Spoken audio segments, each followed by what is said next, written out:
శ్రీరామనారాయణ నగర సంకీర్తన కమిటీ ఆధ్వర్యంలో నెల రోజుల పాటు నిర్వహించిన నగర సంకీర్తన కార్యక్రమం ఘనంగా ముగిసింది. కాకినాడ రామకృష్ణారావుపేటలో గల శ్రీరామనారాయణ నగర సంకీర్తన కమిటీ ఆధ్వర్యంలో శ్రీ గోదా రంగనాథుని దివ్య కళ్యాణం వైభవంగా జరిపించారు.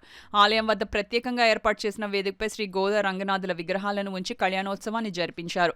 పీఠలపై నీలాపు సంధ్యారాణి, గోవిందరాజురెడ్డి, సరగడ హైమావతి శ్రీనివాస్, పూతి హైమావతి రామచంద్రరావు, నీలాపు అరుణ సురేష్ దంపతులు కళ్యాణోత్సవంలో పాల్గొన్నారు. పీఠలపై కూర్చున్న దంపతులతో వేద పండితులు మంత్రోర్చనల నడుమ అర్చకులు స్వామివారి దివ్య కళ్యాణం జరిపించారు. ఈ సందర్భంగా ఆలయ కమిటీ సభ్యులు వేణు మాట్లాడుతూ ధనుర్మాసోత్సవాల ముగింపును పురస్కరించుకుని ఈ నెల 18వ తేదీన భారీ ఎత్తున అన్నదాన కార్యక్రమాన్ని నిర్వహిస్తున్నట్లు వెల్లడించారు. కార్యక్రమంలో ఉత్సవ కమిటీ అధ్యక్షులు కొయ్య రమణ, కార్యదర్శి దళాయి వేణుగోపాలరావు, కోశాధికారి పూతి రామచంద్రరావు, కిల్లం యేసు ప్రభాకర్, బాదం శ్రీనివాస్, సరగడ త్రిమూర్తులు, దళాయి ఆదినారాయణరావు, పరిసిన రాము, పరిసిన శ్రీను, దారపు బాల, కొల్లి లోవరాజు, నేదూరి అప్పలరెడ్డి, గాబు సురేష్, జీరి అప్పలరెడ్డి, కొత్త అప్పలరెడ్డి, కొయ్య మణికంఠ, మాజీ కార్పొరేటర్ రోకళ్ల సత్య, చిన్న రామకృష్ణారావుపేట మహిళలు పాల్గొన్నారు.